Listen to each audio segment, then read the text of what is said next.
Let's get this thing started. We have got with us this morning, we've got Sydney Rowe with Trusted Choice. She's going to lead our webinar, Online Lead Generation That Works. Like I said, I'm David Young with Toscano. I'm the creative director. And so I'll turn it over to Sid here and we'll get started. Fantastic. Thank you. Can you see my screen, or is the video that I currently have up blocking it?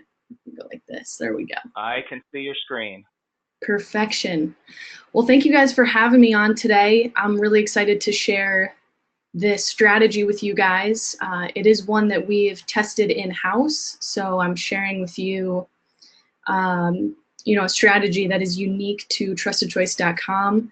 We have shared this strategy with many agencies throughout conferences across the country and Agency Nation University through webinars, and many agents have seen success with it. So I promise you that if you actually execute on these very simple steps, that you will see a return on the investment that you've made in it.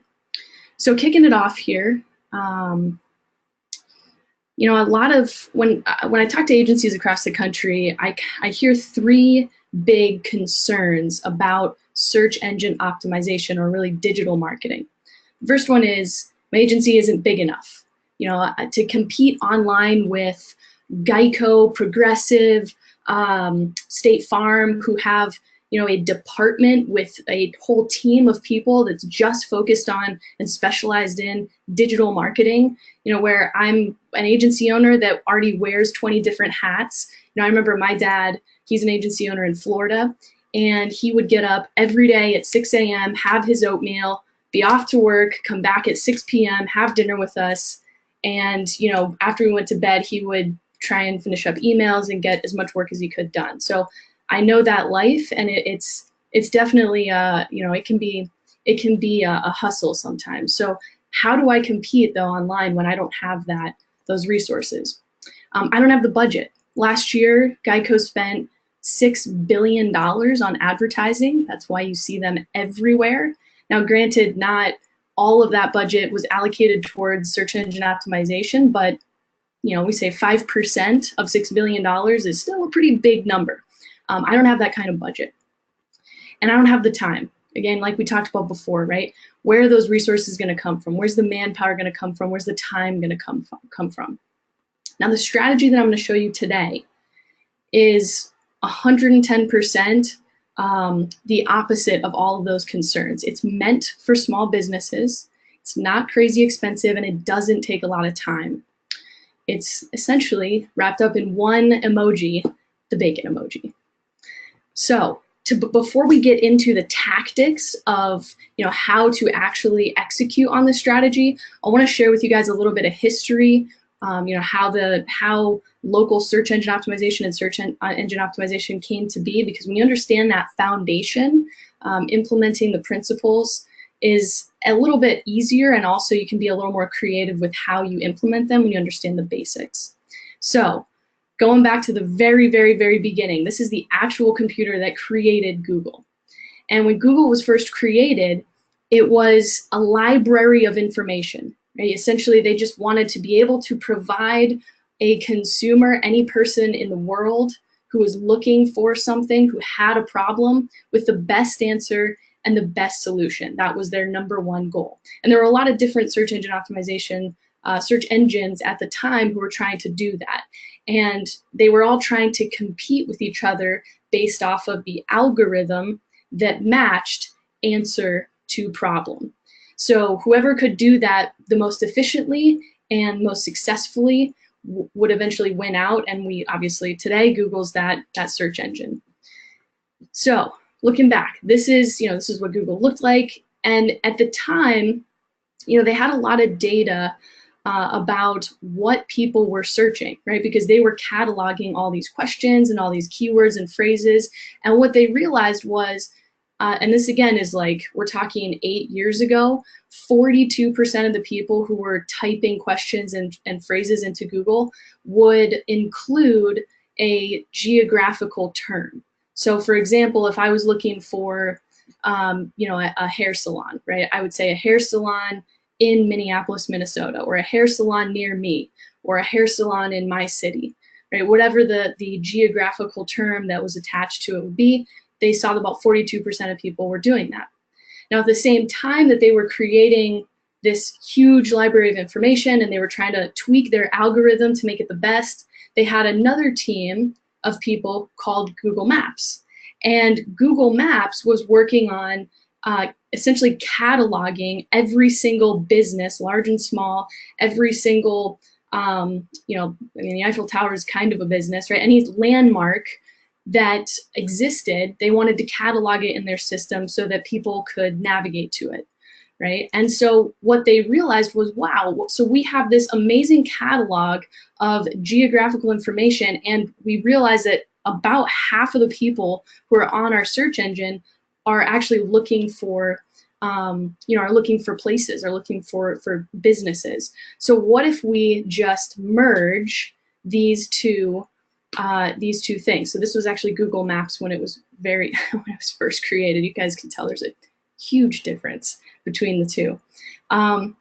So what if we just merge these two? Right? What if we take the catalog of information, of business information, and then we merge it with our search engine? And they called that Update Venice. It happened about 4.5 years ago. So what that looks like in real life, here's what it looks like. If you Google any term, insurance agent, hair salon, whatever it might be, they are going to assume that you might be looking for a local business, right? A small business. So they're going to actually show you small businesses in addition to, any sort of, answer that might fit that question. So insurance agent, right? Before the Venice update, if you typed insurance agent into Google, it would just pull up, Geico, Progressive, State Farm, large websites that had built authority on their platform, and to Google would be the best answer. Today, it's different. Today, they're actually trying to pull in smaller, local businesses, local websites, because they realize that searchers, consumers, and today the number is about 47%, so it really hasn't shifted or fluctuated too much. It's still a little below 50%, but again, about half of people are looking for small businesses. So what does all this mean? What it means is that Google wants to help you, okay? So when you think like, SEO is such a big game, like I don't know if I could do this. I mean, it's, Google doesn't really care about me. They probably really only want to rank Geico and Progressive, and I keep bringing up Geico, but State Farm, all these huge websites, big businesses that probably pay them a ton of money in ads. It's not true, right? Google wants to help you because at the end of the day, Google wants to keep consumers on their platform. And if they know consumers are looking for small businesses and want to work with small businesses, then the best way to satisfy their consumers and keep them happy is to show you guys on their platform. So the big question isn't, can I do this? Can I, will Google actually show me? It's what do I need to do to make that happen? So I want to show you guys exactly what to do today. There's like 4 very simple steps. All right, so let's just break this out really fast. There are 2 types of search engine optimization. There's SEO, okay, which would, if you're trying to rank for a national term, a term that's not geo-targeted. For example, what is workers' compensation insurance? What is gap coverage? How does comprehensive coverage work? All of those are not geo-targeted questions, and so they kind of fall under this realm of SEO, where you build authority on Google's platform. And then there's local SEO, which is a little bit different, and there's a slightly different strategy to it, even though the two kind of mix a little bit as you're going through the different tactics to execute the strategy. It does mix a little bit, but it's still kind of its own expertise. So that's why you'll probably find, if you guys have gotten calls from ad agencies or small businesses in your area that say, hey, we'll rank you on Google, for locally, they're talking about local SEO. And I'm going to show you exactly what they do because it's really not that hard and they charge a lot of money for it. So here's where you guys will be ranking. So we have the paid up top. That's if you actually pay Google and AdWords, right? You compete. There's a bidding system and you try to compete for a term and you would appear in the top 4 or 5 spots. The local section, which is, you know, that map appears, and then you've got the 3 or 4 agencies that appear up top, and I'll show you guys how to rank in that 3 or 4. Obviously, you can click that More Places button down in the lower left-hand corner, and you'll see a bunch more businesses pop up, but we want to get you in the top 3 or 4. And then down below that, you have organic. So that's more geared towards the SEO algorithm, but you can, there's a likelihood that if you do this right, you could appear in the organic section too. So one thing I do want to point out really quick because we're looking at this, notice that the local section is above organic. Okay, so think of Google's, you know, their business, right? So they're obviously going to put paid first because they're making money off of those people. They want to give them the prime real estate. But notice that they put those local businesses right below the people who are paying them, and then they show organic. Okay, again, going back to the fact that Google wants you guys on the platform. They're trying to do their best to make it simple for you, and it's just really about executing and making it happen. All right. Before we dive in, I know I keep saying before we dive in, this is this picture of the Coca-Cola vault. And the reason this is important is because of just the way that you think about the local SEO algorithm. Because what I'm going to show you is a strategy that we've tested in-house. And just like the Coca-Cola formula, there isn't, you know, Coca-Cola hasn't shared a Coca-Cola recipe that you could make in your house. They keep it hidden, they keep it secret. They literally created a vault in New York as a gimmicky sort of, you know, touristy attraction that holds up this whole notion of them having this secret amazing recipe. You know, just in that way, Google doesn't share their algorithm, right? Because if they shared the algorithm, and really when you think of the algorithm, think of it like this. It's just a number of factors with each with a different weight and importance that when checked off, right, think of it as check boxes, when all of them are checked correctly on your website, then you rank first. So figuring out what that algorithm is incredibly important. And we have a team of search engine optimizers in our office who's constantly A/B testing different content, different strategies to try and get as close to that true algorithm as possible to try and figure out what all those checkboxes are. So what I'm going to show you today is what we call our local SEO Pepsi formula. Just like, I don't know how you guys feel about Pepsi and Coke, but I love Coke, and you know, Pepsi's kind of like the almost not quite there, but you're so close. So that's how we sort of reference our local SEO formula. And there are 4 big actions that you have to take. Optimize your Google My Business listing, add keywords, create citations, and build reviews. So let's go through each one of those. So optimize your Google My Business listing. And by the way, I will send you guys all of these slides, so don't feel like you have to take too many notes. But if you want to follow along and kind of do this as we go through it, that would be fantastic. So if you pull up another browser right here as I'm talking and you go to google.com/business, you will probably hit a page that looks like or similar to this. They update this page pretty often. And over in the top right-hand corner, you'll see a button that says Start Now. So you want to click that. And you'll be brought to a map that has a form field on it. So type in your business name and see what comes up. Now there are a couple possibilities, 3 possibilities for what could happen here. When you type in your agency's name, you may not find it, right? You may see a bunch of other insurance agencies pop up, but you may not see yours pop up. That means that Google doesn't yet know who you are. So if you've ever tried to, if you've used Google Maps, pulled up Google Maps and entered your business's name into it and your business doesn't come up, that's just because you're not listed. If you have pulled it up on Google Maps, then you are listed and you're good to go. So if you're unlisted, right, Google doesn't know who you are, then you want to go ahead and fill out that field, the different forms with the fields, and give it, whatever correct information for your updated information for your business and address. Now, here's the important part. As you're going through this form, make sure that you don't abbreviate or shorten anything.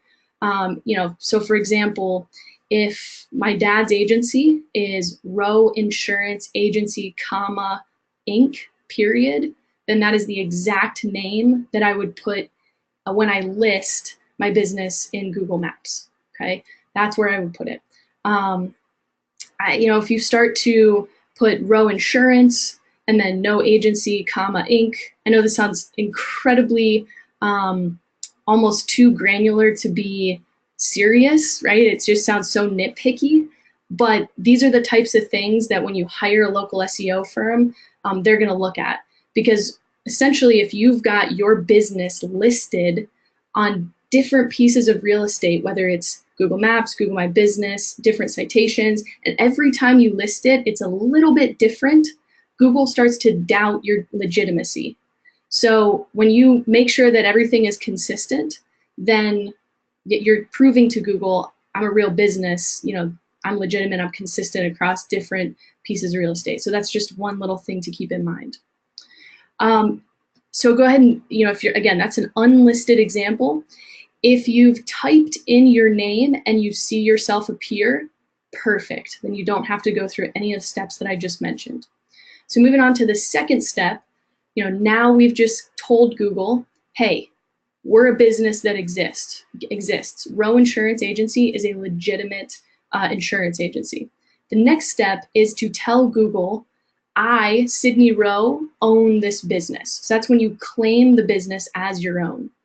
So this would be an unclaimed example. Once you've, if you've typed in your insurance agency's name, you've clicked on it, and then this message pops up, it means that nobody has ever claimed this business. Typically what happens is the Google Maps team at Google headquarters will go out and try and list as many businesses as possible, but that doesn't mean that any specific person has claimed that business. So it's available to be claimed, but hasn't yet been claimed yet at this moment in time. So you just want to check, I'm authorized to manage it, and click continue, you'll be good to go. Really quick, if the business has already been claimed, so I'll give you a very quick scenario of how that might occur. Let's say that you've just moved and now you're in a strip mall, and a dentist's office used to be in the office that you're now taking over. Most likely, Google Maps will recognize that address in the strip mall as the dentist's office because you've just recently moved there, right? And this could be a situation where, if you haven't gotten on Google Maps in the last 2 years and you moved 2 years ago, most likely the office may still be attached to that previous owner. In that case, you're going to have to tell Google, hey, we've actually moved in, and I'm the new owner and I'm going to claim this business. So you'll have to, there will be some instructions on if it has already been claimed, how to send them an email. And I've got a picture of that in just a sec. Okay, third step, we've told Google our business exists. We've listed it. We've told Google that I own this business. So we've claimed it. Now we have to verify that we are the true owners. So the verification step is when, after you've claimed your business, Google actually mails you, snail mail, I know this is crazy, Google snail mailing, you a PIN, and that's that verification PIN. This is just an example over in the right-hand side. So you would take that PIN and put it into your profile, and you'd unlock the full experience on Google My Business. So there's one thing I was gonna say about that and then I forgot. No, that's all right. So, so again, list, claim, verify, 3 very important steps. Here's an example of somebody who, again, with the dentist's office, if If you've moved into a business and you've moved into an address and there was a previous owner, you'll have to tell Google, request ownership. They'll shoot you an email, you'll have a little conversation, and then you'll verify.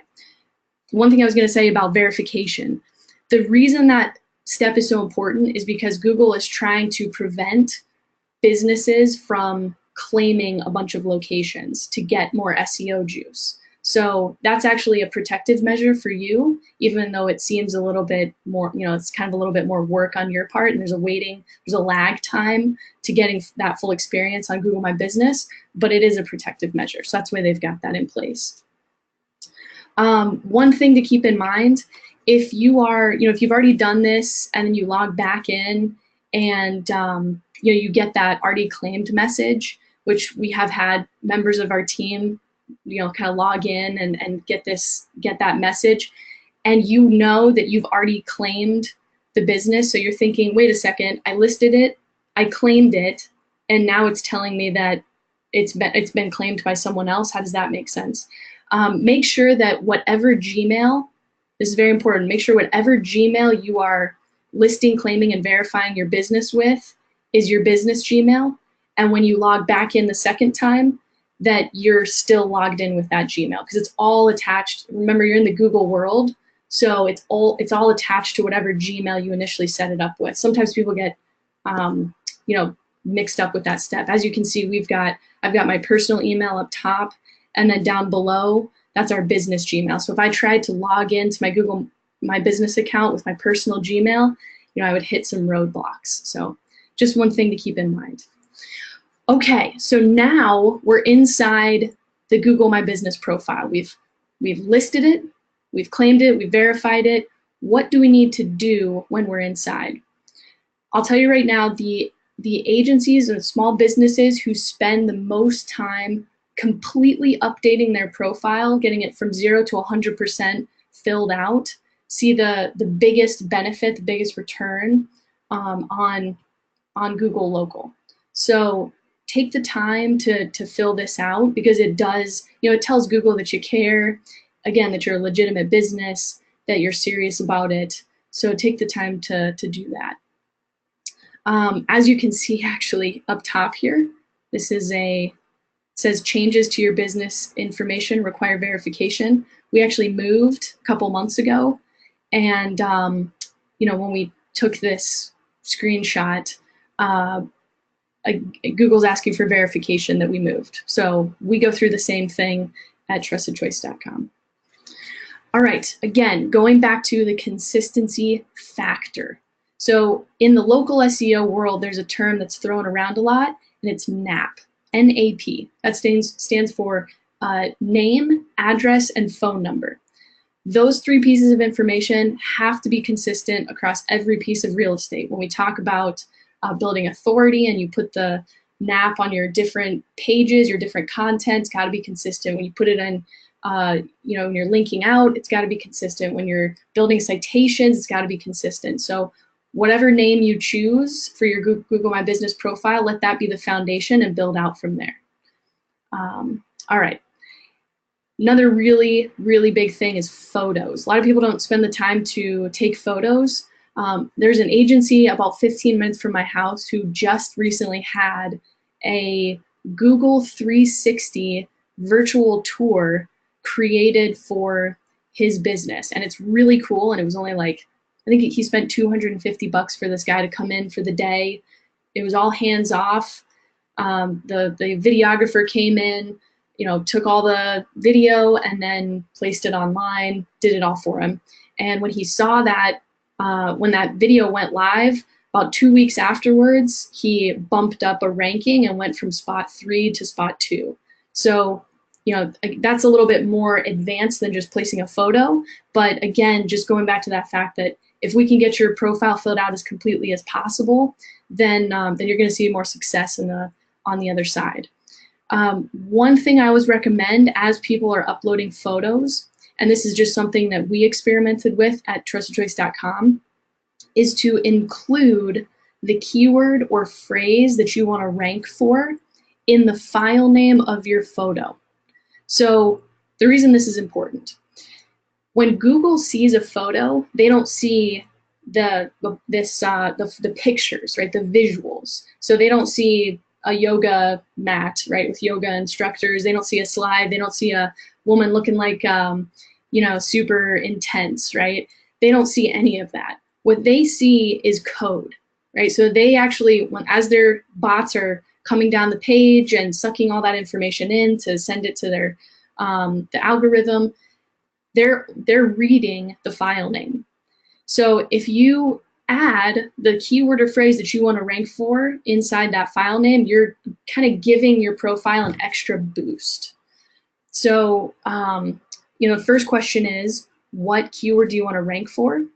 And I always tell businesses, agencies, small businesses, pick one thing you want to rank for first and then branch out from there. If you try to go after everything at once, you're kind of watering down the authority that you're building, right? Versus, okay, I'm going to focus in on homeowners insurance or auto insurance or construction insurance. I have a guy in North Carolina who went after health insurance right before, right before people were renewing, and right before open enrollment happened. Sorry, it's been a while since I've been in the insurance sales side. So, right before open enrollment happened, he went after health insurance and was getting, 6 to 7 calls a week from his local SEO profile. So go after one topic and then branch out from there. And then once you've decided what keyword or phrase you want to go after, make sure you add that as you're adding photos of your business. Just add the keyword inside the file name, save it to your computer, and then upload it to Google My Business. Okay. A lot of people ask me, what about multiple locations? I've got one headquarters in this town, and then I've got 3 locations elsewhere. How do I manage that on Google My Business? Do I create a profile for every single one of them? And the answer is, it depends. That is a business question first and a technical local SEO question second. The reason I say that is because I recently talked with an agency who had acquired another agency. So this was not, built from the ground up. I opened a headquarters in one city, and now I'm opening fresh another location in another city, and it's all branded consistently. What happened is, they were having a lot of success with their agency in one city and looking to acquired another agency, and the issue was they wanted to be very hands-off with the management of it. So they allowed the agency that they acquired to stay branded, and managed by, by the producers or, previous owner, however they saw fit. So the issue being, there's 2 very different experiences, 2 very different brands, almost 2 different businesses. So when you have a situation like that, if you're going out and acquiring other agencies and you want to allow them to keep their own brand, keep their own business process, almost remain, their own business, but under your umbrella. In that case, I would say 100% create 2 very different profiles, because again, different experience for the consumer. If you have a situation where you have a headquarters and you're opening up other locations starting from the ground up, or you have other locations and they're all branded underneath your main agency brand, then you need to add those locations to your main Google My Business profile, because those are all under one experiential umbrella. So again, you got to think in the consumer's mind. What is the consumer perceiving? And then bring that back into, how do I manage this in Google? Because Google's always thinking of the consumer first. So up in the upper left-hand corner, when you're in your Google My Business profile, you'll see an All Locations tab. And you just want to click on that, and they'll give you the option to add as many locations as you want. So that's very, very, very easy. Okay, adding keywords. We did talk about this a little bit with the file names, but adding keywords is crucial, and here's the reason.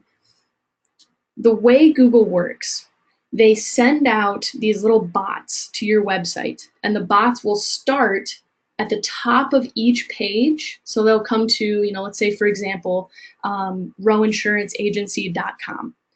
So the bots come to rowinsuranceragency.com, and they'll start moving from the top of the page down to the bottom of the page. And as they come across different links in your website, they will start to move through those different links, right? So if the bot is coming down and then it sees a homeowner's insurance tab, it'll be sent down that homeowner's insurance funnel, which is why when we talk about backlinking in your content, internal backlinking, it's really important to continue to, provide links for those bots, because it keeps them in this circle of life on your website. It's amazing.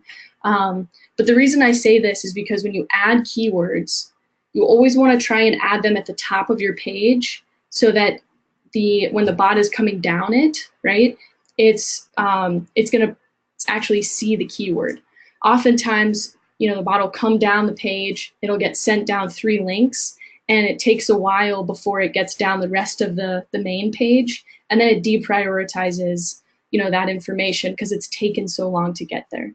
So what I've seen a lot of agencies do is in the upper right hand corner, they'll actually add, again, whatever keyword you want to go after, pick one, the homeowners insurance agency serving this city, this city, this city. Okay, so whatever the 2 types of keywords you want to add are whatever topic, whatever whatever insurance coverage you want to go after, and then whatever cities or city you're located in. So just make sure throughout the content, and if you can, try to get it in that above the fold experience. Those are the 2 places that you really want to add those 2 types of keywords. Creating citations. Okay. Really quick, a couple people have gotten confused about the difference between a citation and a link. So a link is a piece of text that has a hyperlink behind it that navigates you to a different spot on the internet. And those essentially tell Google, hey, this person, so let's say, for example, my dad's website, Row Insurance Agency, he insures the construction industry. So the Construction Association backlinks to his website, right? They put up this article about, hey, to all our members, if you guys are, in need of insurance, here are a couple different insurance agencies, and my dad's is listed at the top. Because the Construction Association has linked back to my dad's website, what Google is thinking in their minds, right, is that my dad has a reference, right?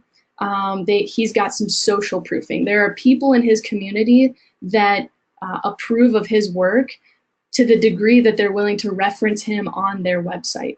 So just as a quick example here, let's just say your neighbor is brewing some beer in his basement, okay? And he's gotten done with all the brewing and he's ready for people to try it. So you come over and you try his beer and you say, man, that is some amazing beer. And you tell all your friends, right, how amazing his beer was. Most likely, all of the people that you're telling, if they trust your opinion, are going to be interested in his product, right? Because you've given him the thumbs up. So it works the same way online. When another website, right, references you, it's essentially like your friend kind of having your back, right, in the real world. So again, it's crazy how all of these human principles, just the way the world works, the way we work, the same thing online, it's just, obviously they look a little bit different. So with citations, citations are essentially, I'll give you an example, a website like Yellow Book, right, that has your business profile, right? They've got a profile of your business. They've referenced you. What Google sees is another website, right, giving you the thumbs up. So that's why these are so important. If you can, spend the time to create these citations, you're going to see a huge return on the other side. And actually, if you talk with local SEO ad agencies or marketing agencies, anybody who's talked to you, most likely what they'll do, and I actually had a guy in North Carolina send me a list of these, most likely what they'll do is they'll say, we're going to create citations for you, and we're going to go out and keep them active, right? Kind of touch them, update the information, let Google know that that you're still engaged and alive. And they charge like $200 for this service, and you could probably do it in a day. So again, I'm not a big fan of the agencies who do this as a service and charge a lot of money for it. So again, this is one really quick example, yellowbook.com. I like GIFs. Not quite sure what that one was for. So let's go through how to create citations. If you guys go to brightlocal.com, there's a 30-day free trial. So I'm trying to make this as easy as possible for you guys. It is literally free. You don't have to pay any money for it. You can, just make sure that when you access the free trial, you actually take action on it within those 30 days, or else they're going to start charging you.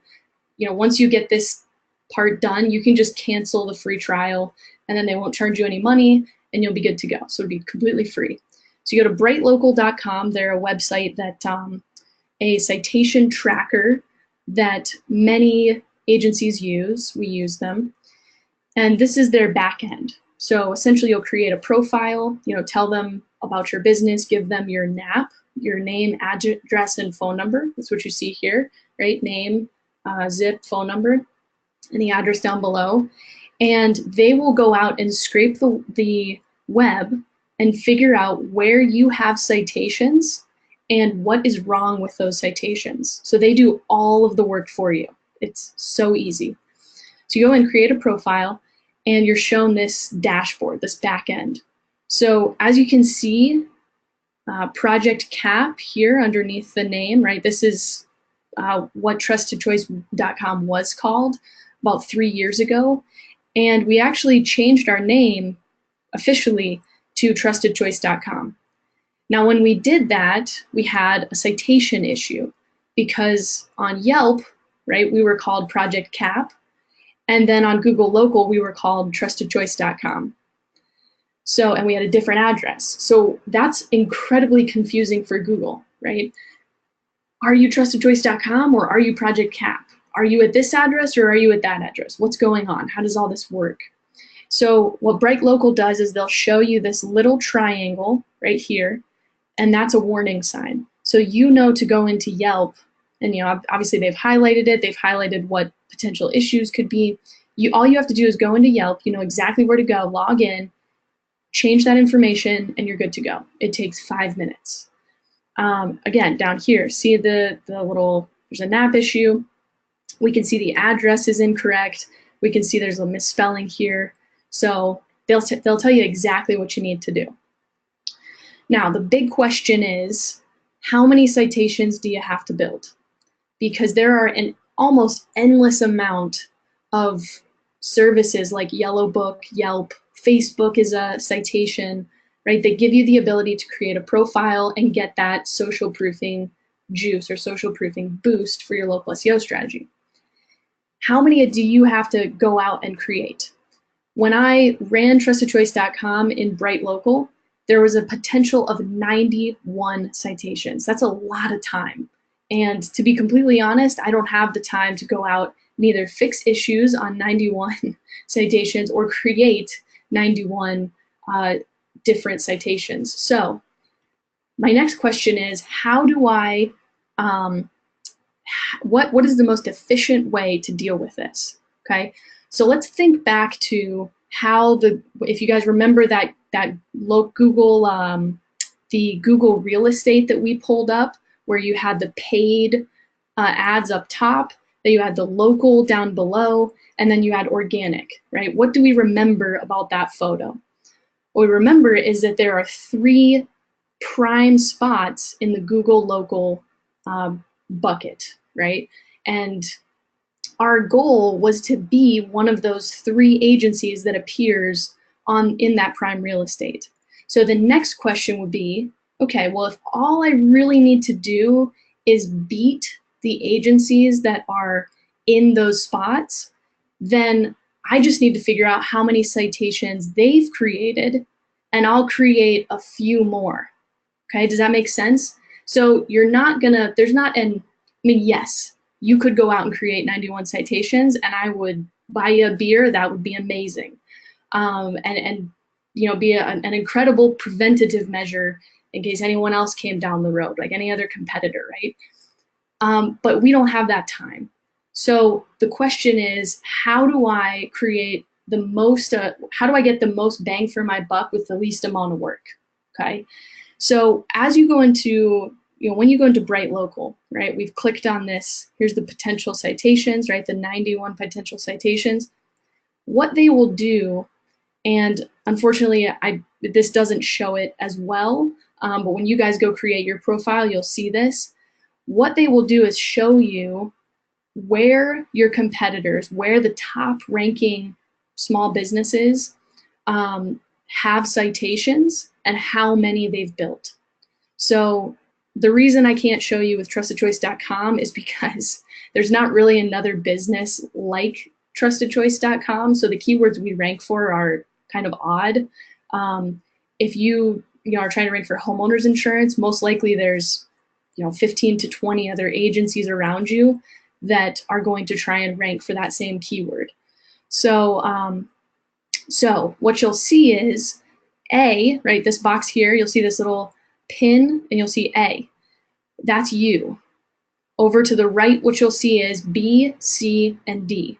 Okay, so Bright Local will show you they'll have a little pin that says B, C, and D, and that marks your competitors. Okay, so B is the top competitor, C is the next, is number 2, D is the next one. Sometimes you'll see 5, you'll see B through F, right? You'll see 5 different businesses, and that's because Google Local, again, going back to that photo with the paid advertising, the local section, and the organic, sometimes they'll show more than 3 agencies in that local pack. They'll show up to 5. Okay, so they'll show either 3 or 5. So that's why you'll see a variation inside the Bright Local dashboard. So what you want to do is, like, let's say that we have that B pin here, okay, and we noticed that the B pin had a green box with the letter Y in it. Okay, so very similar to this LinkedIn box. Okay, so my competitor, number B, right, agency B, has a green box, a green box, a green box, and a green box. What does that tell me? It means that they've got 4 citations where I've only got 3 citations, okay? What's also interesting about this, I know there's a lot of information, guys, and I'm happy to answer any questions that you guys have about it. The other interesting thing about this is Bright Local is actually telling me that for the keyword I want to rank for, LinkedIn is the most important citation, Facebook is the next, Angie's List is the next, Superpages is the next. So those will also, you'll see some variation in those citation source listings over on the left-hand side. But what I'll notice, right, if my competitor has 4 green boxes, is that I'm missing a citation. Okay, so if I create an Angie's List citation, I will be neck to neck in terms of citation juice with my competitor. And I just want to go down. What I'll do is scroll down, right? And I can't show you here because this is a screenshot, but I'll just continue scrolling down, fill out all the profiles that I see that I'm missing with my competitor or competitors, and then add a couple more. And that's all I have to do. Okay, so again, we don't want to create 91 citations. We just need to create a couple more than our competitors have.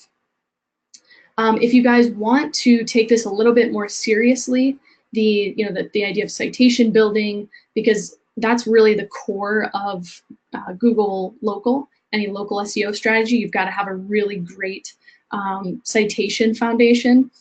You can try out Moz Local. I think they are not free. I will tell you that. I think they're less than $100 a month. But the reason I love them is because they're incredibly user-friendly.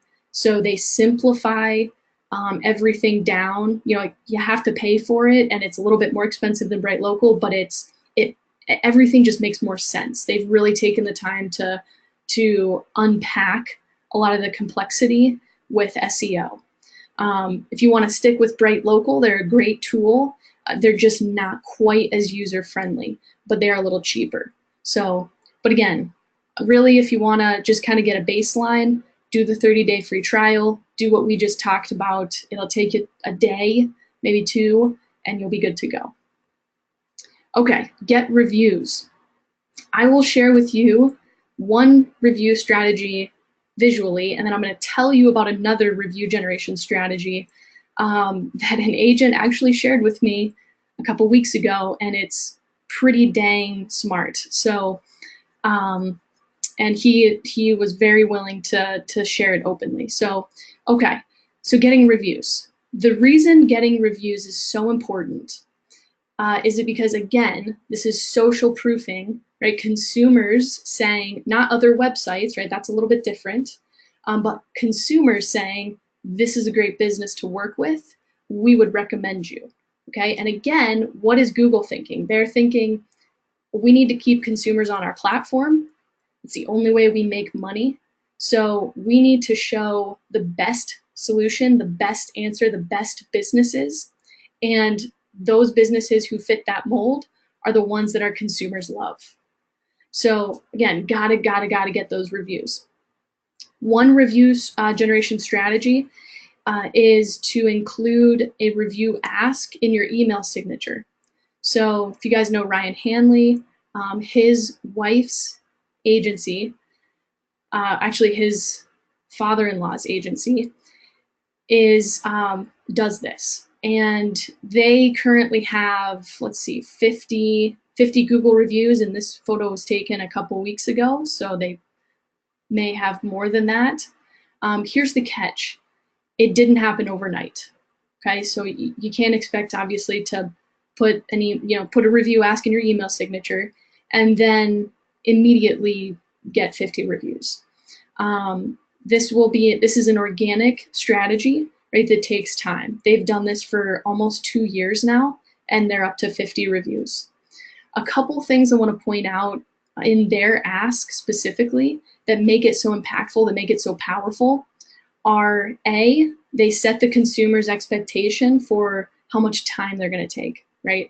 So this really means a lot to us, right? This is the most meaningful way to support the Murray Group, right?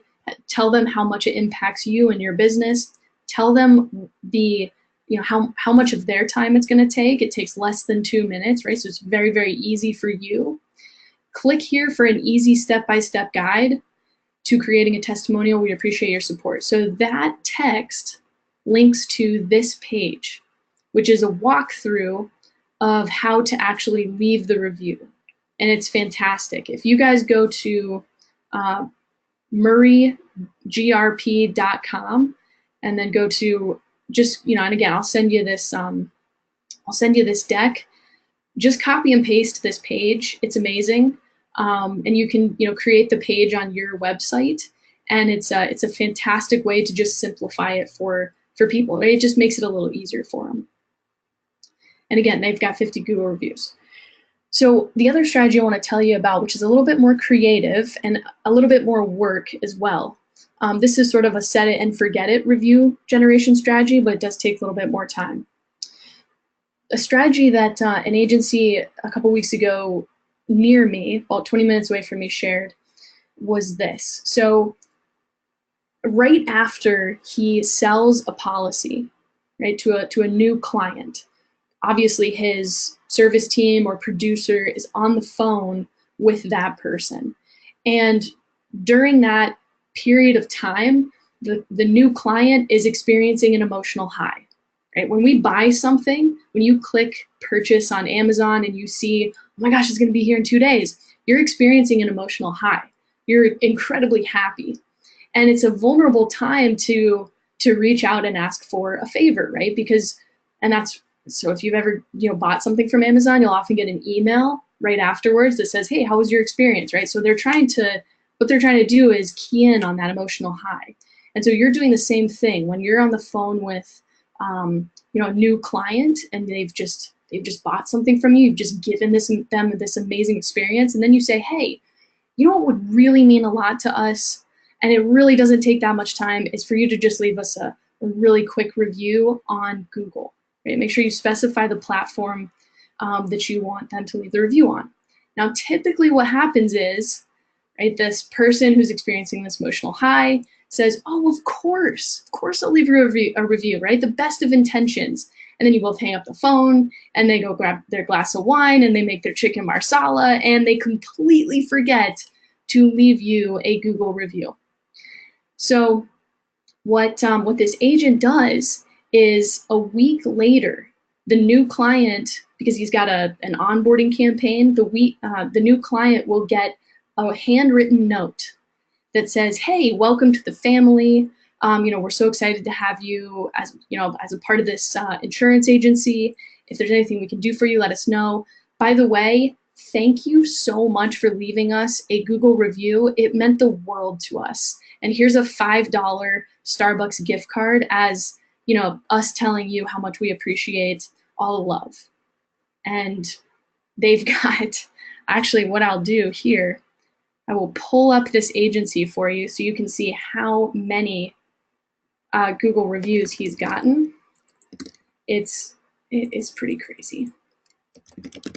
Let's see, insurance agency in, all right.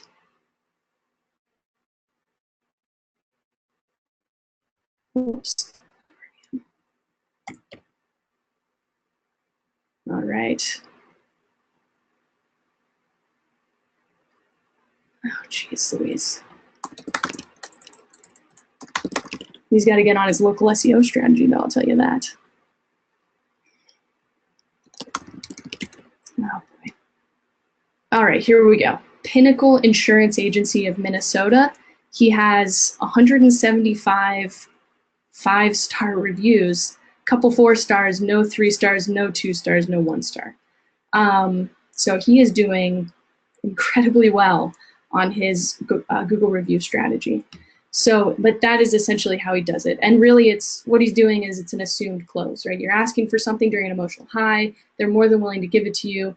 It's just that follow through is tough. So if you assume give people the benefit of the doubt, right? Assume the best in them, they'll normally rise to those expectations. So that's really what he's done.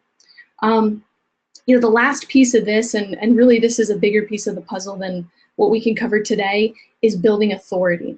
So going back to the fact that Google wants to show the best solution, the best answer, the best business, what they're looking for is an expert.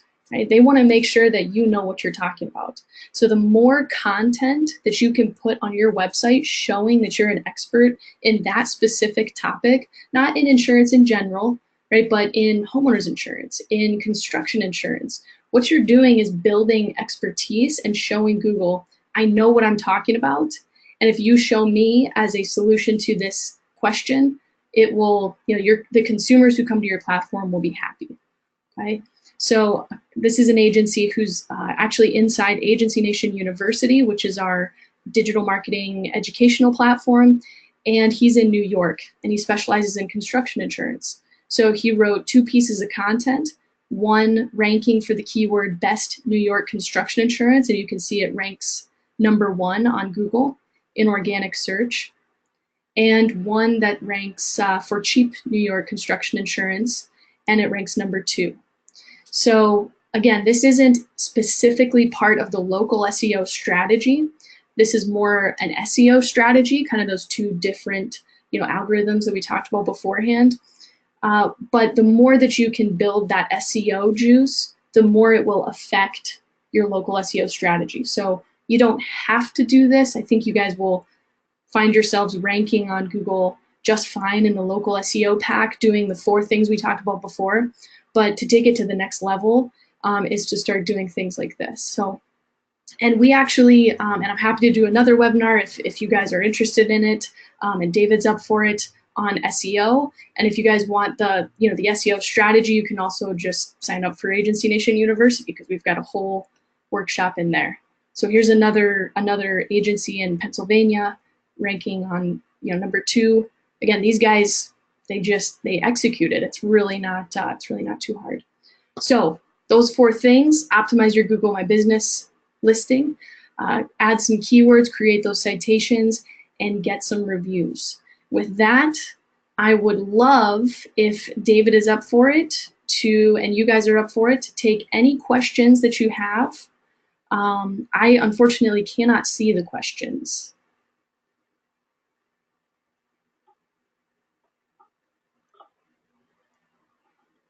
Okay, so you can either put your question in the chat box or in the question box, or you can raise your hand and we'll try to bring you on the Awesome. Awesome. Bring you on the audio. Very cool. What if I don't have an office address? Comes from John. What if you don't have an office? You can put your home address, and then you can show Google or tell Google not to show your home address. So that way you have a location and you get the Google My Business listing juice, and but you do not have to obviously send people to your house, because we don't want to do that. If you email me at sydney.rowe@trustedchoice.com, I will send you an email showing you exactly how to make that happen. So sydney.rowe@trustedchoice.com. It's not too hard. Very good. Yeah. And that reminds me, we'll have an email today with the slide deck and the video of this presentation available. Awesome. So everybody on here will get a copy of that this afternoon, and appropriate contact information. We have a couple of people that say they would love to have the SEO webinar sometime in the near future. Awesome. Sure thing. Here's another question. I would love to know, as far as keyword optimization, is it true that we should put generic keywords up top, like business, personal, insurance, versus more specific, like auto insurance, workers' comp insurance? So what you have to do is get yourself into the consumer's mindset. As you've talked to your prospects and clients, ask yourself, do they reference coverages by personal and commercial? I don't want to speak for your consumers. I know that the people that I've talked with have no idea what those terms mean. And so what they typically fall into is layman's terms, like business insurance, or specific to whatever their industry is: construction, church insurance, dentist insurance, auto insurance, home insurance. And so that's, again, Google is going to match the question, the consumer's keyword or phrase, to the correct answer, right? The keyword that's on your website. So getting those to be the closest match possible is the goal. If the consumer is typing in business and things that are unique to their industry, but your website shows commercial, then there's a little bit of a gap, right? So you want to try and get those to match up as closely as possible. Does that answer your question, or did I kind of miss the boat on that one?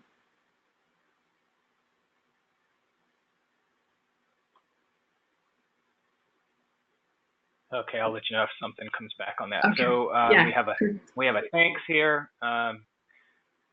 This was great. Do you see this strategy working with older demographics that don't use the internet often?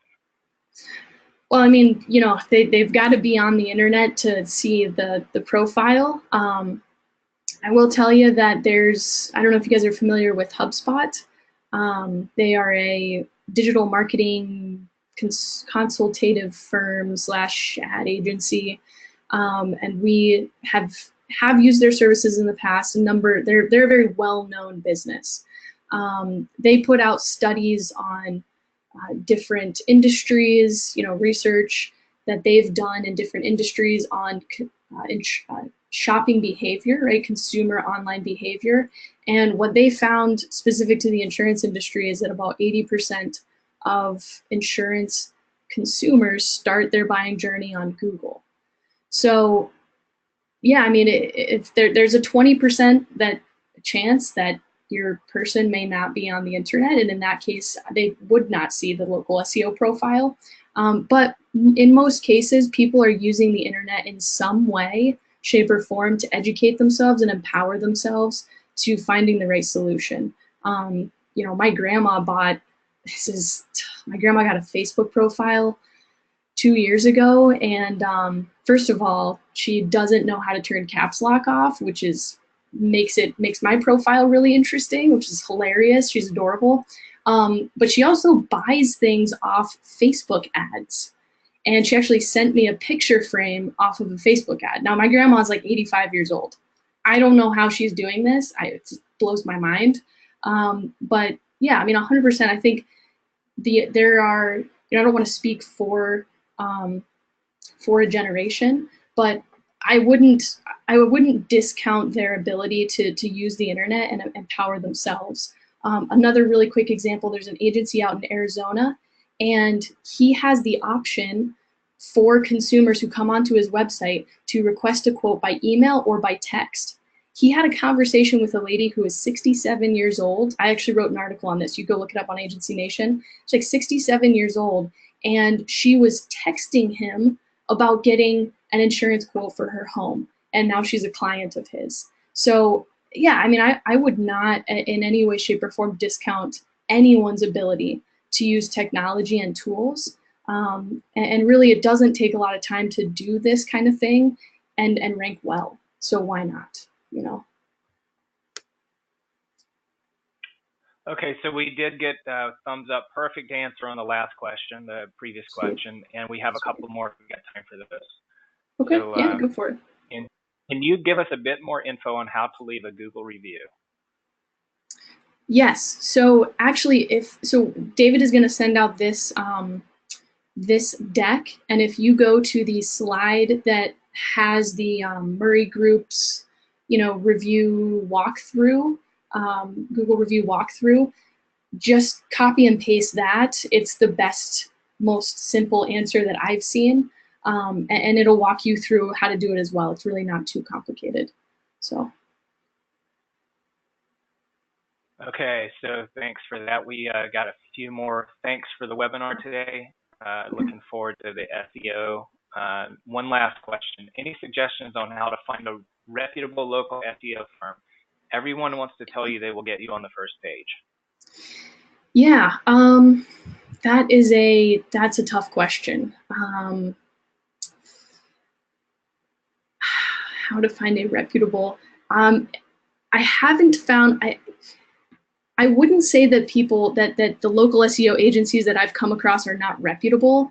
I think that they do good work and do a good job, and they should get you ranking on, Google in a couple months, if they do everything correctly. The problem is that they just charge a lot of money for it.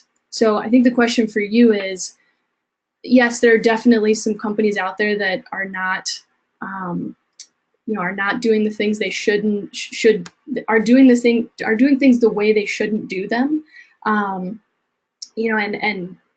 just taking people's money and not really doing a lot with it.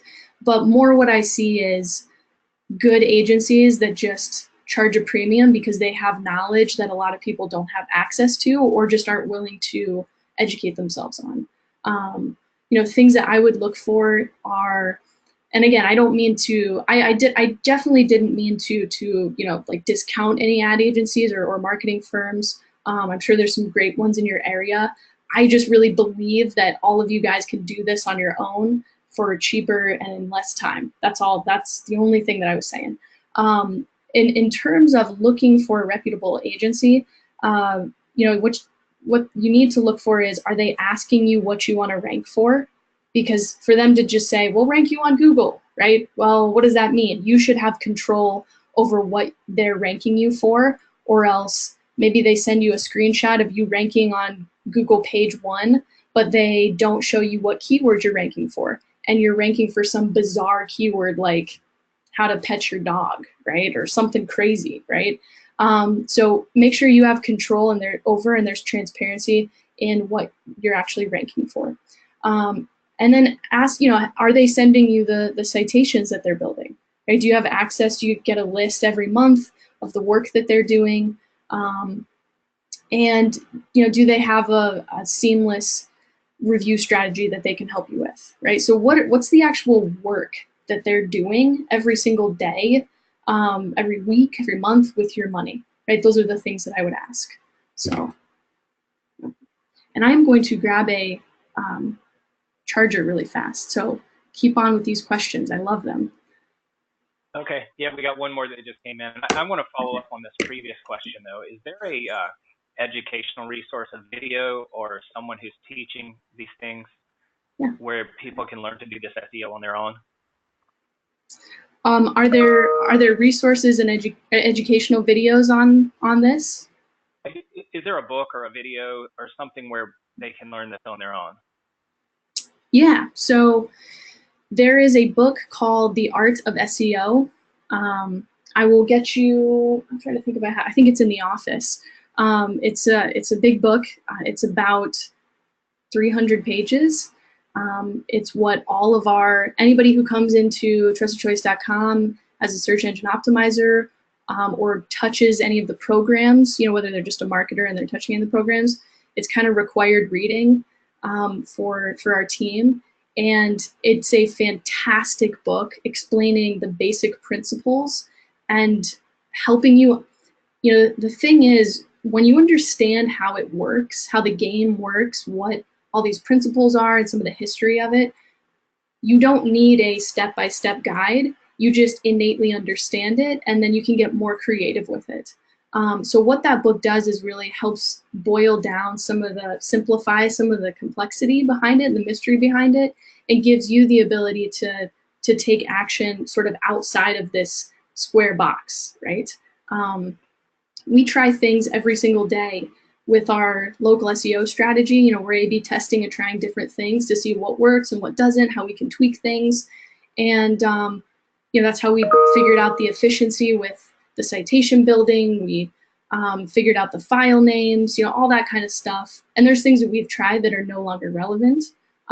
So yeah, 100%, that's a great place to start. And then again, Agency Nation University, we've got a couple hundred agents inside who are doing our workshops. That we have a community of people who talk on a daily basis about things that they're implementing and trying. So if you're interested in that, we'd obviously love to have you. And you can learn all about SEO and local SEO in there. So. Very good. Okay. Is Bing a player or search engine to consider? Is Bing Bing, yes. Okay, so great question. Yes, great question. I'll send you guys a funny video on that, actually. So in terms of market share, right? Where are consumers, what search engines are consumers looking on? What search engines are they using? We talked about this a little bit at the beginning. The goal of a search engine is to provide the best match to the best solution to a consumer's question or problem, right? They want to provide the best solution. The search engines that have the algorithms that can accomplish that goal are the ones that consumers want to use, right? Because they're having the best experience. They feel like their problem was solved. If in terms of market share, so where consumers are, 70% of the market share is Google. I think it's 12 to 15% is Bing, and then the rest of it is like a myriad of, 20 different search engines. So yes, 100% you can spend time on Bing. The problem is, or the question for you is, do you want to spend resources on 12 to 15% of the market, right? Or would you rather focus your resources on 70% and just kind of call it a day? So. Okay, looks like we have one last question. This is a follow-up. What if I don't have an office address? Yep. Further to using my home address in GMB question, what address would I put on citation sources? My home address or the PO box I use on my business cards? PO box, definitely. PO box. Very good. Okay. Yep, and I'll explain that. We can definitely circle back on that in the email. So. Okay. Cool. Very good. Well, Thank you, Sid, for hosting our webinar today. This has been excellent. I hope it's been very helpful for all of you who have attended. And thanks for sticking around. We've gone an hour 10 on this, so we still got quite a few people here. Great information. I will send the follow-up email this afternoon with lots of links and videos and things like that in it for you. So be on the lookout. We are always hosting webinars. We have almost every week now. So with that, we'll wrap it up. Thanks a lot. All right. Thanks, everybody.